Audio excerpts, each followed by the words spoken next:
Friends, welcome to my YouTube channel PK smart study. Daily current affairs के video series में आपका स्वागत है। आज है 16 जनवरी 2021 से करंट अफेयर्स के जितने भी इंपॉर्टेंट क्वेश्चन बनते हैं हम इस वीडियो में डिस्कस करेंगे। चलिए वीडियो स्टार्ट करते हैं। आज का पहला इंपॉर्टेंट क्वेश्चन है, हाल ही में किसने डॉयश बैंक पर नियमों का उल्लंघन करने के चलते 2 करोड़ रुपए का जुर्माना लगाया है? इसका सही answer option number D, RBI. भारतीय रिजर्व बैंक ने जमा पर ब्याज दर से संबंधित निर्देशों के कुछ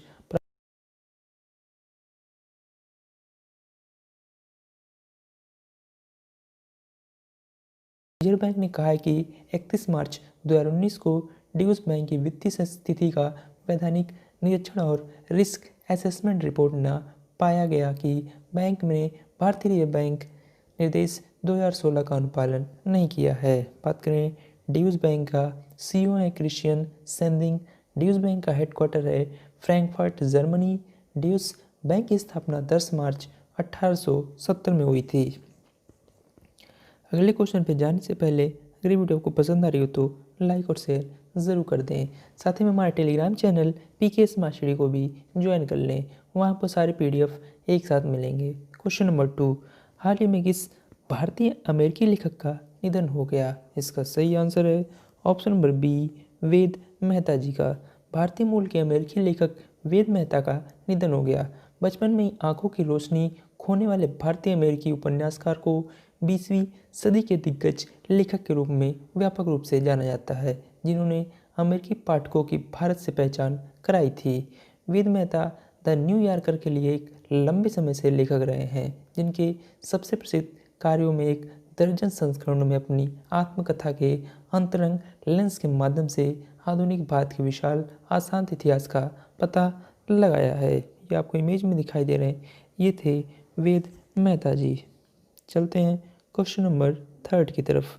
नई विदेश व्यापार नीति किस तारीख से लागू होगी? इसका सही आंसर है ऑप्शन नंबर बी, 1 अप्रैल 2021।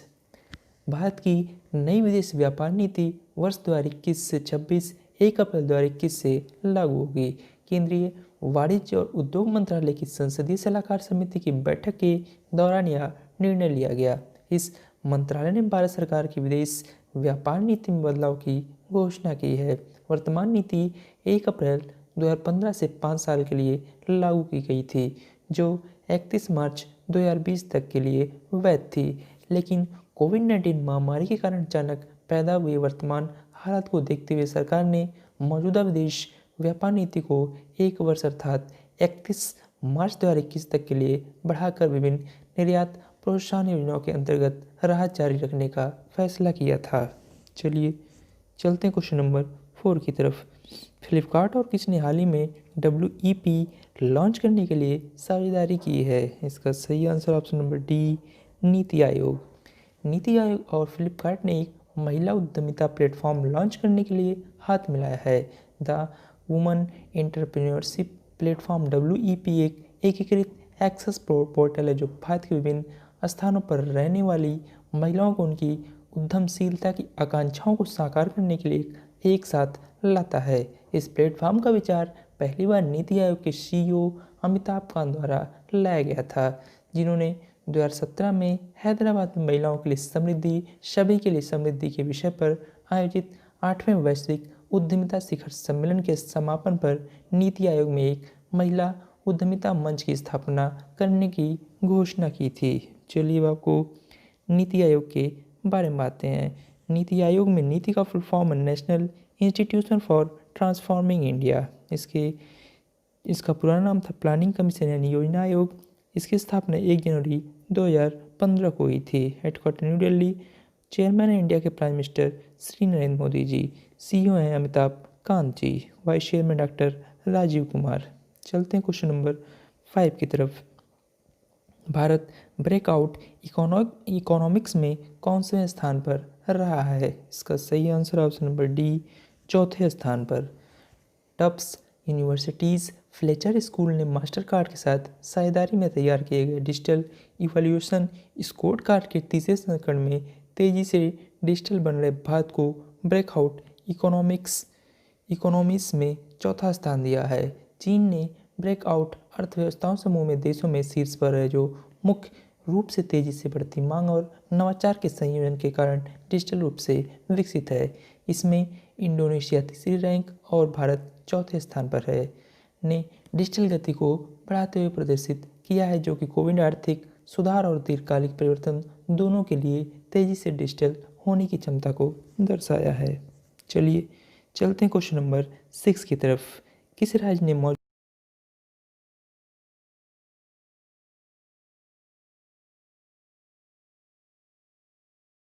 ओडिशा। भारत के राज्य ओडिशा ने मौजूदा शैक्षणिक सत्र के लिए मैट्रिक के छात्रों के लिए परीक्षा शुल्क माफ कर दिया है। उड़ीसा राज्य के मुख्यमंत्री नवीन पटनायक ने छात्रों को इस साल यह लाभ देने का आदेश दिया है। उड़ीसा सरकार के इस निर्णय से राज्य के 6 लाख से अधिक छात्रों को लाभ मिलेगा। उड़ीसा राज्य में मैट्रिक के छात्रों के लिए 420 रुपये प्रति छात्र परीक्षा शुल्क लिया जाता है, जिसे अब माफ़ कर दिया गया है। उड़ीसा सरकार पर इससे लगभग 27 करोड़ रुपए का अतिरिक्त भार पड़ेगा। चलिए आपको उड़ीसा के बारे में बात करें। उड़ीसा का गठन 1 अप्रैल 1936 को हुआ था। वर्तमान मुख्यमंत्री श्री नवीन पटनायक जी, जो कि आपको इमेज में दिखाई दे रहे हैं। गवर्नर है professor Ganeshi Lal ji. Capital Bhubaneswar. First CM Hare Krishna Mehtab. First governor sir John Austen हब्बागची। Lok Sabha seat 21, Rajya Sabha seat 10, total district है 30। लार्जेस्ट सॉल्ट लेक जो कि चिलिका, जो कि उड़ीसा में ही है। उड़ीसा का हाईकोर्ट उड़ीसा में ही है। चीफ जस्टिस हैं डॉक्टर एस मुरलीधर जी। चलिए आपको मैप में दिखाते हैं, मैप में उड़ीसा। चलते हैं क्वेश्चन नंबर 7 की तरफ। हाल ही में किसने 13वीं भारत वियतनाम रक्षा सुरक्षा वार्ता की संयुक्त अध्यक्षता की है? इसका सही आंसर है option number C, doctor Ajay Kumar. Bharat Vietnam रक्षा सुरक्षा संवाद का 13वां संस्करण वीडियो कॉन्फ्रेंसिंग के माध्यम से आयोजित किया गया। वर्चुअल कार्यक्रम की सह अध्यक्षता भारत की ओर से रक्षा सचिव डॉक्टर अजय कुमार और वियतनाम की ओर से वहां के उप रक्षा मंत्री लेफ्टिनेंट जनरल गुएन चिन विन ने की। इस वार्ता में वर्चुअल रूप से आयोजित इस बैठक में दोनों ने कोविड-19 महामारी के कारण सीमित हो गए अवसरों के बावजूद मौजूदा रक्षा सहयोग की स्थितियों पर संतोष व्यक्त किया। दोनों देश ने इस अवसर पर प्रधानमंत्री श्री नरेंद्र मोदी और वियतनाम के प्रधानमंत्री गुएन जुआन फोक के बीच दिसंबर 2020 में संपन्न हुए वर्चुअल शिखर सम्मेलन के परिणाम स्वरूप तैयार की गई कार्य योजनाओं पर भी विचार विमर्श किया है। चलिए चलते हैं क्वेश्चन नंबर 8 की तरफ। भारत के नेशनल इंटरनेट एक्सचेंज यानी कि national internet exchange of India NIXI द्वारा स्थानीय भारतीय भाषाओं में फ्री डोमेन की पेशकश कब तक की गई है? इसका सही आंसर है ऑप्शन नंबर सी, जनवरी 31, 2021 को। National internet exchange of India ने कुल 22 आधिकारिक भारतीय भाषाओं में से किसी में भी पंजीकृत अंतर्राष्ट्रीय डोमेन नाम को रजिस्टर द्वारा बुक किए गए प्रत्येक IN डोमेन के साथ फ्री निःशुल्क देने का निर्णय लिया है। नेक्सी का यह प्रस्ताव ऐसे .in यूजर्स के लिए मान्य होगा जो 31 जनवरी 2021 तक पंजीकरण करेंगे। रजिस्ट्री कराने वाले लोगों को स्थानीय भाषा में एक निःशुल्क ईमेल भी मिलेगा। ऐसे सभी उपयोगकर्ताओं को यह लाभ मिलेगा जो जनवरी 2021 में अपने डोमेन को नवीनीकृत करेंगे। चलिए चलते हैं क्वेश्चन नंबर 9 की तरफ। केंद्रीय मंत्रिमंडल ने भारत और किस देश के मौसम विज्ञान केंद्र के बीच वैज्ञानिक और तकनीकी सहयोग बढ़ाने के लिए एक समझौता ज्ञापन को मंजूरी दे दी है? इसका सही answer option number B, UAE। प्रधानमंत्री मोदी की अध्यक्षता में केंद्रीय मंत्रिमंडल ने पृथ्वी विज्ञान मंत्रालय, भारत और राष्ट्रीय मौसम विज्ञान केंद्र संयुक्त अरब अमीरात के बीच वैज्ञानिक और तकनीकी सहयोग पर एक समझौता ज्ञापन को अपनी मंजूरी दे दी है। UAE और भारत के बीच यह समझौता ज्ञापन भूकंपीय मौसम संबंधी और महासागरीय सेवा जैसे उपग्रह, रडार, भूकंपीय ज्वार गेज और मौसम विज्ञान स्टेशनों के लिए डेटा, ज्ञान और परिचालन उत्पादों के साझाकरण के लिए सुविधा प्रदान करेगा। चलिए आपको UAE के बारे में बात करें। UAE की कैपिटल अबू धाबी। प्रेसिडेंट खलीफा बिन जायद अल नयान जी, जो कि आपको इमेज में दिखाई दे रहे हैं। करेंसी है UAE दिरहम। National day 2 December. Highest mountain है जेबल लबीर। बात करें यूएई की नेशनल गेम की कैमल रेसिंग, बात करें नेशनल फ्लावर की तो Tribulus, national bird falcon, animal Arabian oryx, parliament name है फेडरल नेशनल काउंसिल। चलिए आपको मैप में दिखाते हैं, ये मैप में यूनाइटेड अरब अमीरात। चलते हैं क्वेश्चन नंबर 10 की तरफ। भारत की गणतंत्र दिवस परेड 2021 में किस देश की सैन्य टुकड़ी भाग लेगी? इसका सही आंसर है ऑप्शन नंबर डी, बांग्लादेश। आने वाली 26 जनवरी 2021 को भारत के गणतंत्र दिवस परेड में 122 सदस्यीय बांग्लादेश सशस्त्र बल भाग लेगा। यह भारत के इतिहास में केवल तीसरी बार है जब किसी भी विदेशी सैन्य दल को राजपथ पर राष्ट्रीय परेड में भाग लेने के लिए आमंत्रित किया गया है। यह वर्ष 2021 में बांग्लादेश मुक्ति युद्ध के 50 वर्ष पूरे होने के लिए भी महत्वपूर्ण है। भारत ने वर्ष 1971 में तत्कालीन पूर्वी पाकिस्तान अर्थात मौजूदा बांग्लादेश के साथ मिलकर पाकिस्तान के प्रति बांग्लादेश के मुक्ति युद्ध में हिस्सा लिया था, जिसमें अंततः भारत और बांग्लादेश की विजय हुई थी। चलिए आपको बांग्लादेश के बारे में बातें हैं। कैपिटल है ढाका, प्रेसिडेंट अब्दुल हामिद जी प्राइम मिनिस्टर हैं शेख हसीना, जो कि आपको इमेज में दिखाई दे रही हैं। करेंसी है टका, नेशनल डे 26 मार्च, लार्जेस्ट लेक है कैप्टाई। बात करें बांग्लादेश की नेशनल गेम की तो कबड्डी, एनिमल है रॉयल बंगाल टाइगर, बर्ड है magpie Rubin, flower water lily, national tree है मैंगो, पार्लियामेंट नेम है जातीय संसद। चलिए आपको मैप में दिखाते हैं, ये मैप में बांग्लादेश। चलते हैं क्वेश्चन नंबर 11 की तरफ। भारत बायोटेक ने कोवैक्सीन की आपूर्ति के लिए किस देश की कंपनी के साथ समझौता किया है? इसका सही answer option number A, Brazil. Bharat biotech ने ब्राज़ील के लिए कोवैक्सीन की आपूर्ति के लिए प्रिसिसा मेडिका मोन्टेस के साथ एक समझौते पर हस्ताक्षर किए। इस वैक्सीन की संभावित निर्यात संभावनाओं पर चर्चा करने के लिए भारत बायोटेक में पिछले सप्ताह प्रिसिसा मेडिकामेंटोस से एक टीम की यात्रा के बाद यह समझौता किया गया। चलिए चलते हैं क्वेश्चन नंबर 12 की तरफ। इबोला वैक्सीन का वैश्विक भंडार किस राष्ट्र में बनाया जा रहा है? इसका सही answer option number C, Switzerland. Switzerland में इबोला टीकों का वैश्विक भंडार बनाया जा रहा है। यह टीके आपातकालीन प्रतिक्रिया के लिए दुनिया के विभिन्न देशों को भेजने के लिए तैयार है। स्टॉक पाइल को 4 प्रमुख अंतर्राष्ट्रीय स्वास्थ्य और मानवीय संगठनों WHO, UNICEF, doctors without borders और international federation of red cross और रेड क्रिसेंट सोसाइटीज़ में द्वारा भविष्य में इबोला प्रकोप को रोकने के लिए बनाया जा रहा है। चलिए अब आपको स्विट्जरलैंड के बारे में बातें हैं। स्विट्जरलैंड की कैपिटल है बर्न, प्रेसिडेंट है यूले मोरियार, जो कि आपको इमेज में दिखाई दे रहे हैं। करेंसी है स्विस फ्रैंक, नेशनल लेक अगस्त, बिगेस्ट लेक है लेक जेनेवा, हाईएस्ट माउंटेन है माउंटे रोशा। बात करें स्विट्जरलैंड के नेशनल गेम की तो रेस्लिंग, एनिमल है जागौर, बर्ड है टुराको, फ्लावर है लियंटोपोडियम एल्पाइन, पार्लियामेंट नेम है फेडरल असेंबली। चलिए आपको मैप में दिखाते हैं, ये मैप में स्विट्जरलैंड। चलते हैं क्वेश्चन नंबर 13 की तरफ, जो कि आज का लास्ट क्वेश्चन है।